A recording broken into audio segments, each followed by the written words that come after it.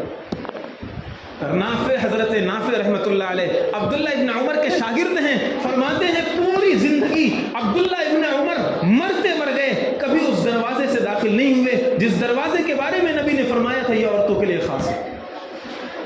یہ سماج تھا جس سماج کو پیغمبر نے بچایا، جس سماج کو بچایا۔ اور صرف یہی نہیں، فرمایا کوئی مرد کسی اجنبی عورت کے ساتھ تنہائی میں نہ بیٹھے، خلوت اختیار نہ کرے، حرام ہے۔ آج کی صورتحال یہ ہے کہ گھر میں مثال کے طور پر مرد کام کرنے چلا گیا ہے، پڑوسی ہیں، نوجوان ہیں، خالہ، بھابھی اور ممانی اور پتہ نہیں کون کون سے رشتے بنا کر گھر پہ بیٹھ جاتے ہیں، باتیں کرتے رہتے ہیں۔ میں نہیں کہتا غلط باتیں کرتے ہیں، لیکن یہ بیٹھنا حرام ہے۔ اچھی بات کرنے کے لیے بیٹھنا بھی حرام ہے۔ اگر کوئی مرد تنہائی میں عورت کو بیٹھ کر حدیث پڑھائے یہ بھی حرام ہے۔ میں کرسی ممبر پر بیٹھ کر یہ باتیں کر رہا ہوں۔ ایک جوان مرد ایک جوان عورت کو قرآن پڑھائے تنہائی میں بیٹھ کر کے یہ بھی حرام ہے۔ کہ سماج کیا چیز ہے؟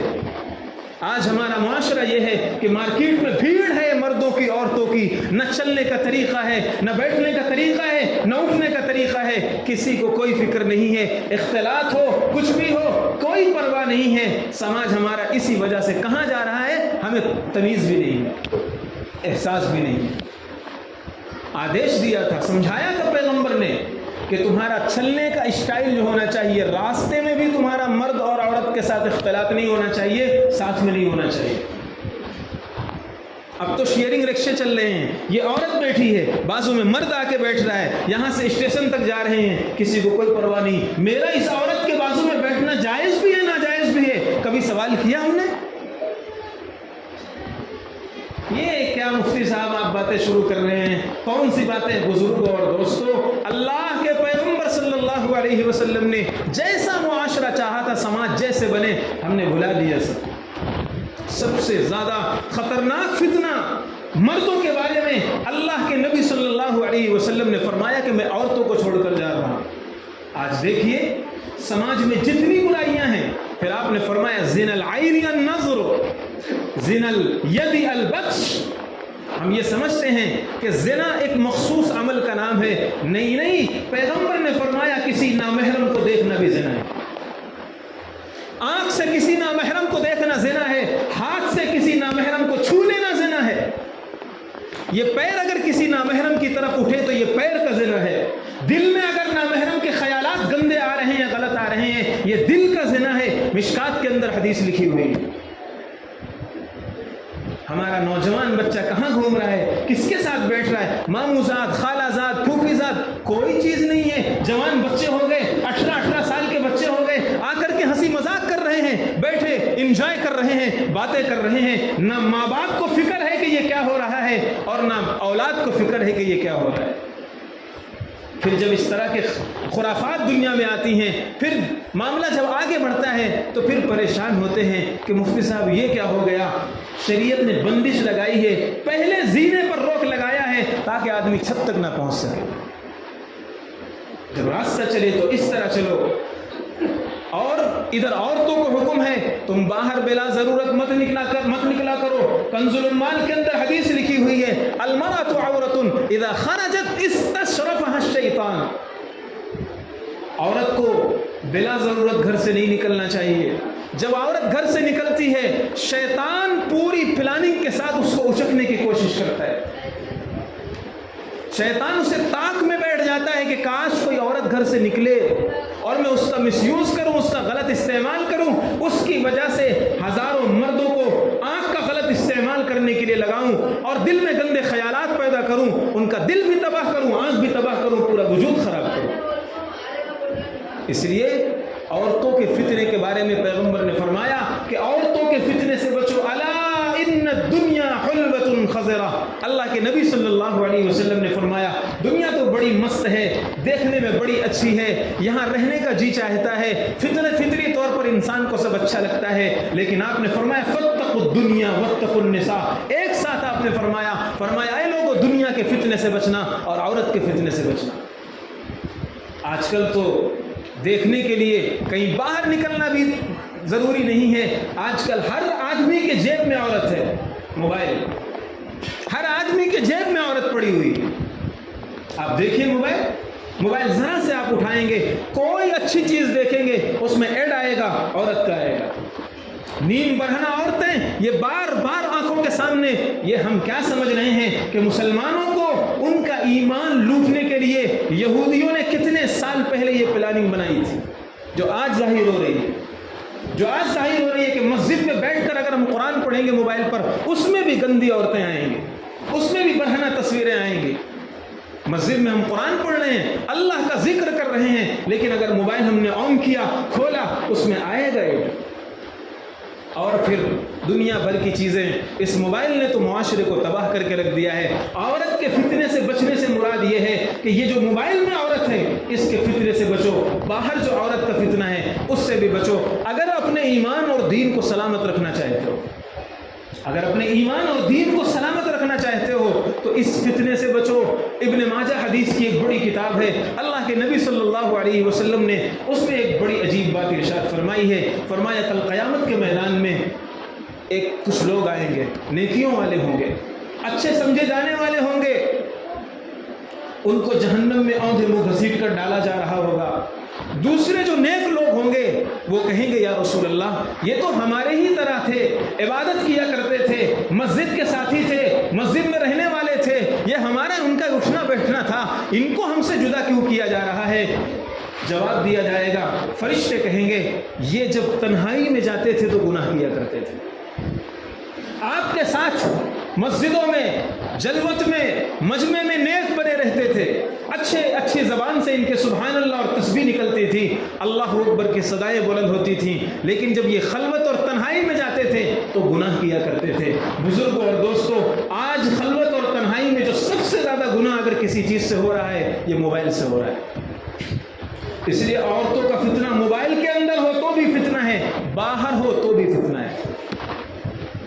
اس لیے بزرگوں اور دوستوں، بس ایک بات بتا کر بات ختم کرتا ہوں، اگر ہم نے اپنے آپ کو بچا لیا تو اللہ تبارک و تعالیٰ نے اتنا عظیم انعام عطا فرمایا ہے، اتنا عظیم انعام دیا ہے کہ اس کا بیان یہاں نہیں کیا جا سکتا۔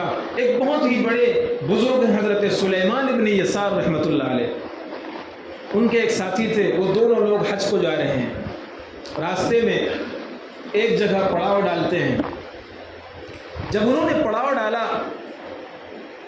تو ان کے ساتھی جو تھے انہوں نے کہا کہ اچھا ٹھیک ہے آپ یہیں پر رکیے، میں کھانا لانے جا رہا ہوں اور آپ کو کھانا لا کر کے دیتا ہوں۔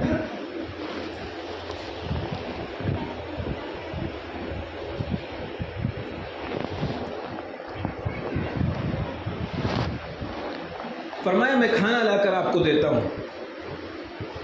وہ چلے گئے۔ اتفاق سے جہاں ان کا پڑاؤ ڈالے تھے وہاں ایک گھر تھا، اس گھر کی جو خاتون تھی اس نے دیکھ لیا کہ یہاں دو مسافر رکے ہوئے ہیں۔ اس خاتون کو شیطان نے بہکایا اور شیطان نے بہکا کر کے دیکھا کہ یہ سلیمان ابن یسار تنہا اکیلے ہیں۔ وہ عورت آئی تو حضرت سلیمان ابن یسار نے سمجھا کہ یہ کھانا مانگنے کے لیے آئی ہے، ضرورت کوئی ہے، اس کو تقاضا ہے، کوئی ضرورت ہے، وہ پورا کرنے کے لیے آئی ہے۔ تو حضرت سلیمان ابن یسار اپنی پوٹلی سے کچھ کھانا نکالنے لگے تو اس عورت نے کہا مجھے کھانا نہیں چاہیے، میرا شوہر بہت دنوں سے دور ہے، مجھے تقاضا ہے شہوت کا اور میرے ساتھ تم زنا کرو۔ جب حضرت سلیمان ابن یسار رحمۃ اللہ علیہ، بڑے بزرگ ہیں، حضرت سلیمان ابن یسار رحمۃ اللہ علیہ سے جب اس عورت نے یہ بات کہا کپا گئے، دہاڑے مار کر زور زور سے رونے لگے، جیسے کسی کا انتقال ہو جائے، کوئی اپنے بیٹے کی وفات پر جیسے روتا ہے۔ حضرت سلیمان ابن یسار اس کثرت سے رونے لگے۔ عورت نے جب دیکھا کہ پتہ نہیں ان کو کیا ہو گیا تو وہ ڈر کر کے بھاگ گئی اور اللہ نے حضرت سلیمان ابن یسار کو بچا لیا۔ وہ ساتھی آئے، دیکھا آنکھیں سوجھی ہوئی ہیں، لال ڈورے پڑے ہوئے ہیں، چہرہ ایک دم سرخ ہے۔ پوچھا کیا بات ہے؟ کہنے لگے نہیں مجھے گھر والوں کی یاد آ گئی تھی، تھوڑا سے بتانا نہ چاہا انہوں نے۔ فرمایا نہیں، کوئی اتنا زیادہ اپنی آنکھوں کو سجاتا نہیں ہے گھر والوں کی یاد میں۔ انہوں نے پورا واقعہ سنایا۔ ان ساتھی نے کہا اللہ کا شکر ہے آپ تھے، ورنہ پتہ نہیں کون اگر کوئی دوسرا ہوتا تو گناہ میں مبتلا ہو جاتا۔ خیر بہرحال معاملہ آگے ہوتا ہے، یہ حج کرنے کے لیے گئے، طواف کر رہے تھے۔ طواف جب پورا ہوا تو ان کو نیند آنے لگی، اور نیند آئی تو ایک جگہ لیٹ گئے۔ خواب میں دیکھتے ہیں حضرت یوسف علیہ السلام کو انہوں نے دیکھا۔ حضرت یوسف علیہ السلام آئے، سلام کیا۔ انہوں نے کہا آپ کون ہیں؟ انہوں نے کہا میں یوسف ہوں۔ انہوں نے کہا یوسف پیغمبر، حضرت یعقوب کے بیٹے؟ کہنے لگے ہاں میں یوسف اللہ کا نبی ہوں۔ حضرت یوسف علیہ السلام کو دیکھ کر انہیں بہت خوشی ہوئی، اور انہوں نے کہا کہ اللہ تبارک و تعالیٰ نے آپ کو کیا شان عطا فرمائی ہے، 7 دروازوں کے اندر بند زلیخا نے جب آپ کو دعوت زنا دیا تو آپ اللہ تبارک و تعالیٰ کے فضل سے کیسے بچ گئے تھے، اور اللہ نے آپ کو کیسے بچا لیا تھا۔ یہ بڑی عجیب بات تھی۔